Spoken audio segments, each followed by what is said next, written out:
Hai, selamat pagi, siang, sore, malam, Pahia dan teman-teman yang menonton video ini. Perkenalkan, saya Benita Kilavinsky, dan sekarang saya akan menjelaskan tentang flowchart. Sebelumnya, kalian tahu nggak sih apa itu flowchart? Flowchart, atau yang bisa disebut sebagai bagan alir, adalah diagram yang digunakan untuk menampilkan langkah-langkah yang ditulis atau dibuat menggunakan bentuk-bentuk, dan juga urutannya dihubungkan menggunakan tanda panah. Gambar atau simbol dari flowchart memiliki arti dan nama yang berbeda-beda sesuai dengan kegunaannya. Kalian tahu nggak sih flowchart itu punya 4 jenis loh? Apa aja sih?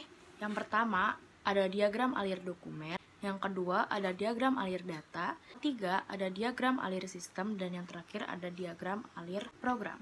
Nah, kalian kan tahu kalau bentuk atau simbol-simbol dari flowchart itu berbeda-beda. Apa aja sih simbol-simbol dari flowchart? Yuk kita bahas. Yang pertama ada flow direction symbol. Simbol ini berguna menghubungkan simbol-simbol lain sehingga membentuk suatu diagram flowchart. Yang kedua ada terminator symbol atau simbol terminator yang berfungsi untuk memulai dan mengakhiri suatu kegiatan di flowchart. Yang ketiga ada connector symbol yang berfungsi sebagai penyambung proses lembar atau halaman yang sama. Yang keempat, ada processing symbol yang berguna untuk menunjukkan kegiatan pengolahan oleh komputer.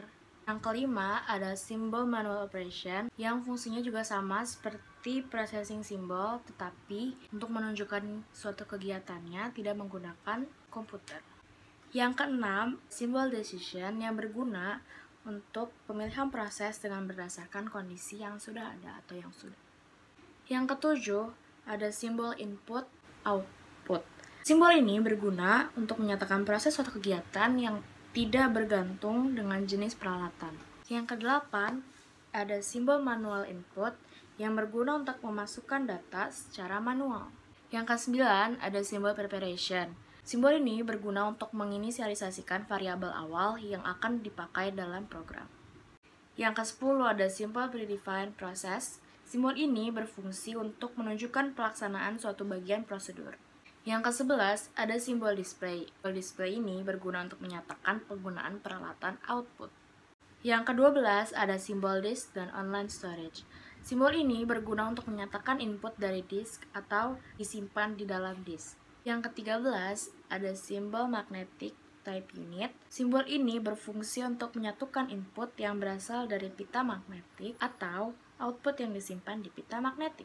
14 ada simbol punch card. Simbol ini menyatakan bahwa input berasal dari kartu.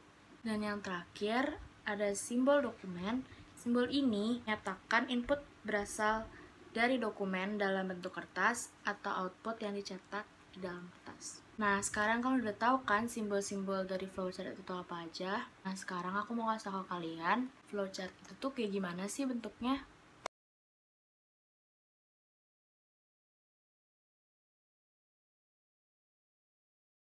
Nah, tadi itu salah satu contoh dari flowchart.